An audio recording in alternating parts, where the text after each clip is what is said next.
Twój przewodnik po świecie języka angielskiego. Dzień dobry, tu Monika Podbielska. Witam serdecznie w kolejnym odcinku mojego podcastu, w którym opowiadam Wam historię o języku angielskim i w języku angielskim. Dzisiaj będzie historia w języku angielskim dotycząca popularnego w Stanach Zjednoczonych święta Dziękczynienia, czyli Thanksgiving. Posłuchamy sobie dzisiaj, skąd wzięły się te obchody, jaka jest jego historia, żebyście się właśnie orientowali, jeżeli słyszycie o tym, skąd się to właśnie wzięło. Z mojej strony internetowej, przypominam, możecie ściągnąć sobie pełen tekst ze słownictwem i gramatyką, żeby uczyć się aktywnie, żeby sprawdzić sobie słówka przed lub po wysłuchaniu. W ten sposób uczyć się słów w kontekście, a nie w oderwaniu, żeby lepiej je zapamiętać, żeby właśnie móc z nich korzystać w przyszłości. I zobaczycie, że tak naprawdę bardzo mało potrzebujecie, żeby dużo mówić. Więc zapraszam na dzisiejsze spotkanie.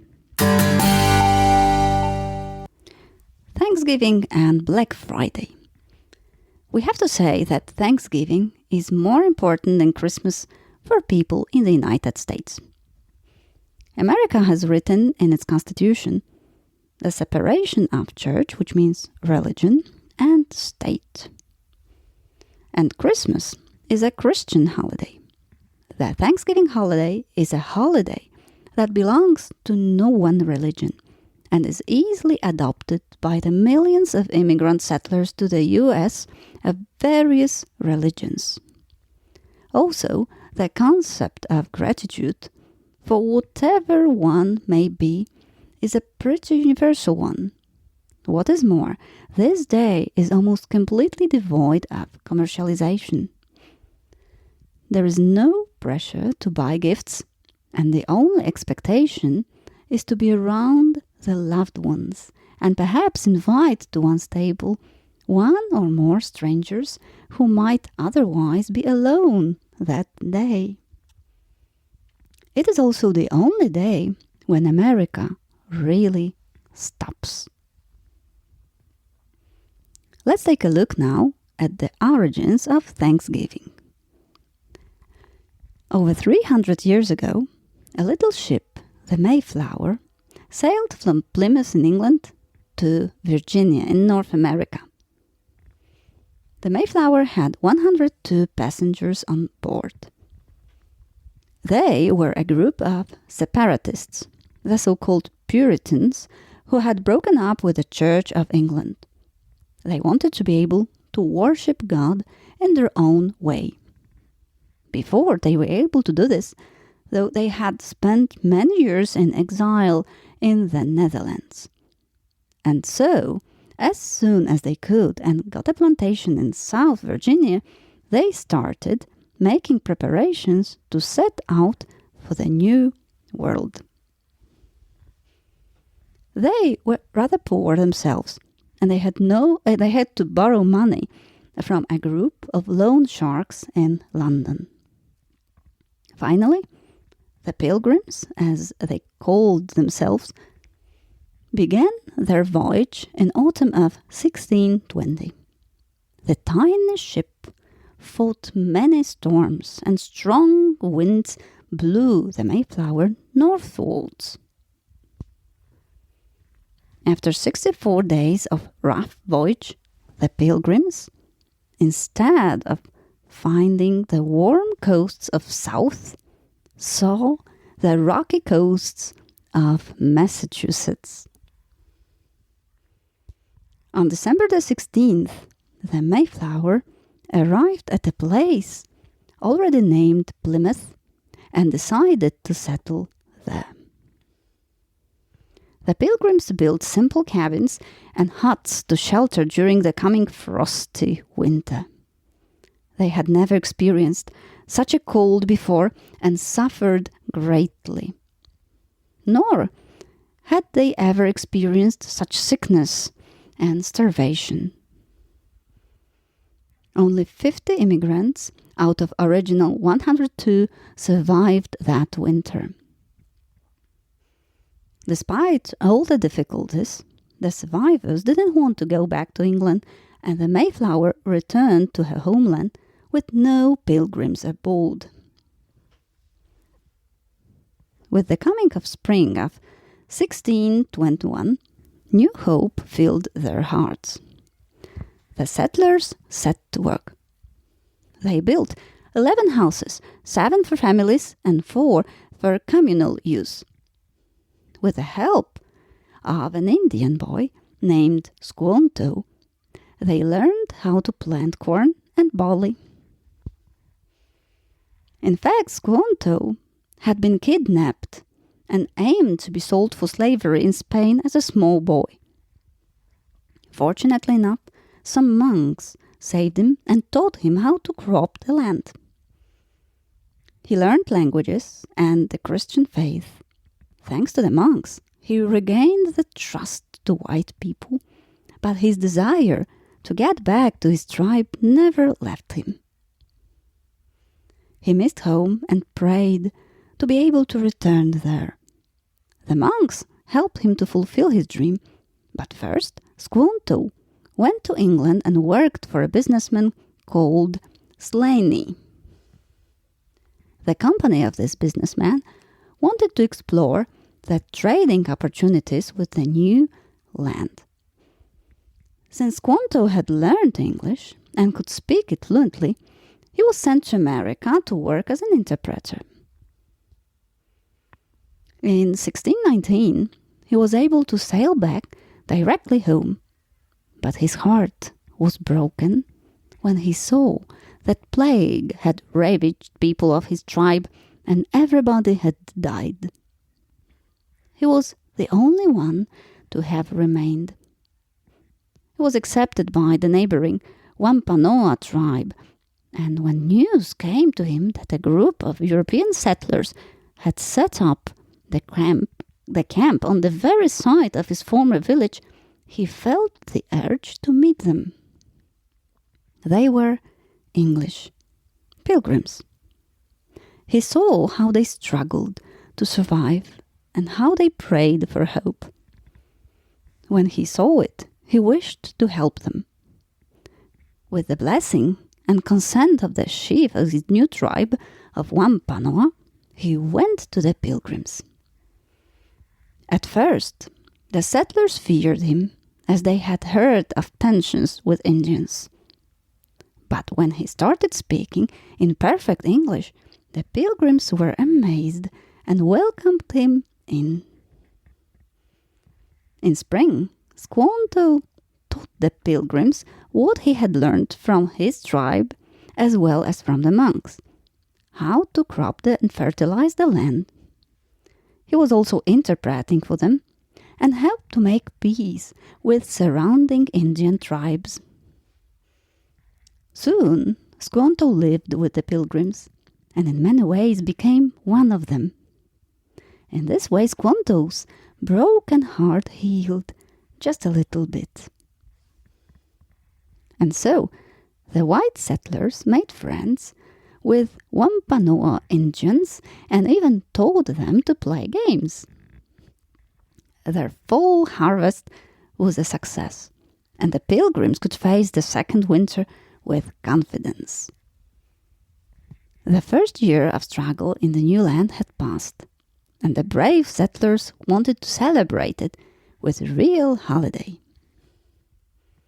The governor of the Plymouth colony, William Bradford, proclaimed December the 13th, 1621, the day for giving thanks to God. On the first Thanksgiving Day, at dawn, the colonists fired a cannon. Then they formed a procession and moved to the meeting house. There, they prayed and thanked God for good crops, Indian friends, overcoming sickness, and especially for the possibility of worshipping God in their own way. After the religious ceremony, they feasted for 3 days. Governor Bradford asked the Indians to be his guests. 140 people celebrated for 3 days, and a small group of the pilgrim housewives worked very hard to prepare meals for such a big company. The hunters brought supplies of wild turkey, geese, and ducks. The Indians brought deer meat and pumpkins. That's why pumpkins have both food and decoration on the Thanksgiving tables. They also had fish, clams, and oysters. They ate and drank, and in the meantime, the white men as well as the red men participated in various contests and games or competed in sport.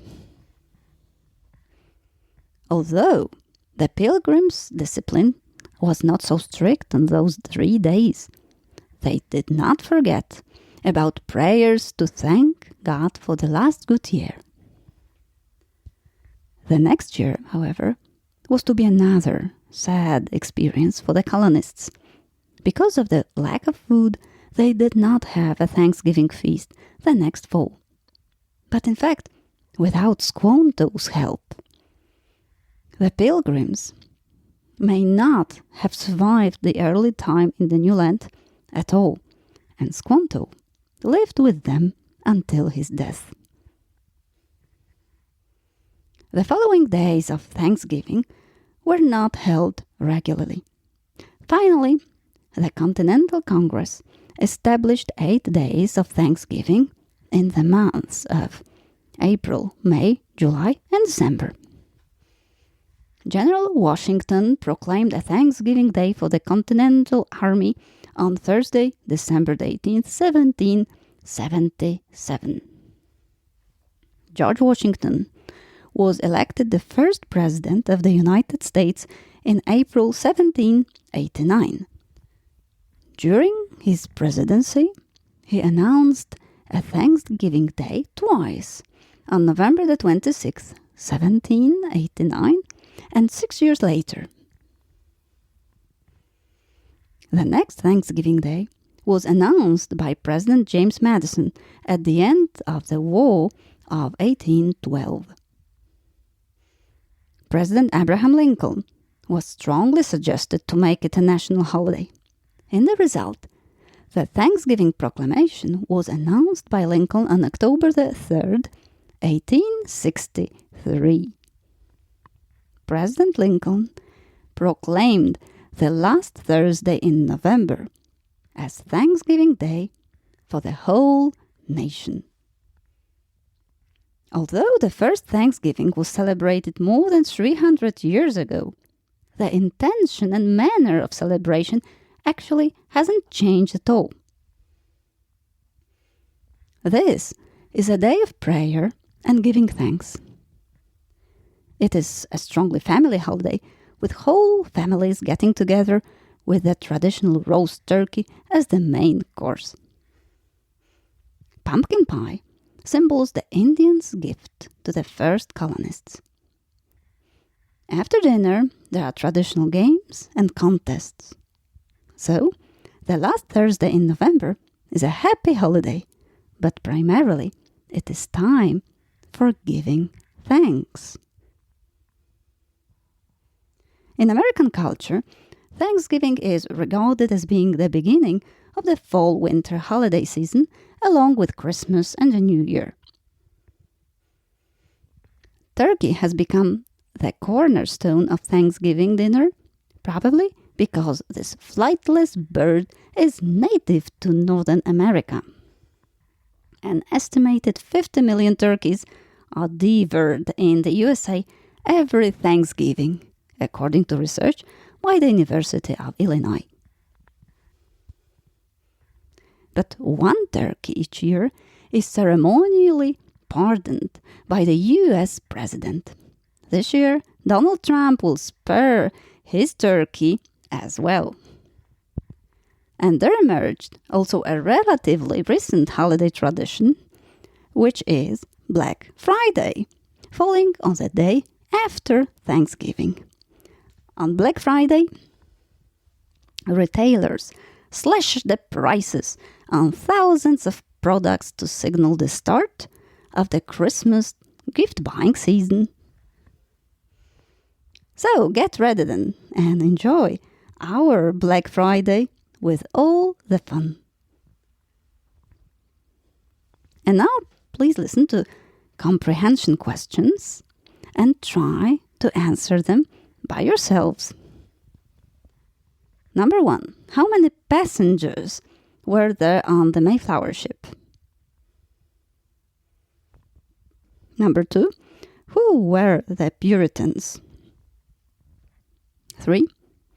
How long did their voyage last? 4. Who helped them to grow crops? 5. How did Squintle learn English? 6. How long did the first Thanksgiving feast last? 7. Who and when proclaimed the Thanksgiving Day as a national holiday? 8. What do the Americans do on the Thanksgiving Day? And now please listen to the comprehension questions one more time, now together with the answers. Number 1. How many passengers were there on the Mayflower ship? There were 102 passengers. Who were the Puritans? The Puritans were a group of separatists who had broken up with the Church of England and wanted to worship God in their own way. 3. How long did their voyage last? It lasted 64 days. 4. Who helped them to grow crops? An Indian boy called Squanto. 5. How did Squanto learn English? After being kidnapped, he went to live with monks who taught him to grow crops and speak languages. 6. How long did the first Thanksgiving feast last?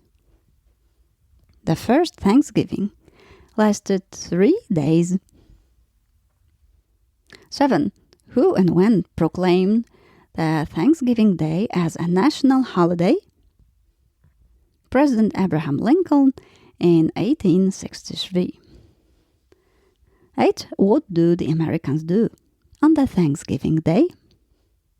They get together with families, eat turkey and pumpkin pie, and play games, but primarily give thanks.